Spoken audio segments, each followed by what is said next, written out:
No, tu sú zajace. Dnes vám povieme, ako sa krmia zajace. Do takejto misky sa dá také krmivo pre zajace.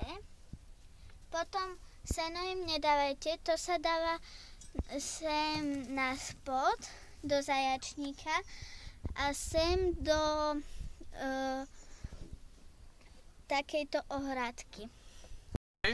Potom do takejto misky im môžete dať vodu a potom zajačiky môžete si pre nich vyrobiť klietku a dávať ich von.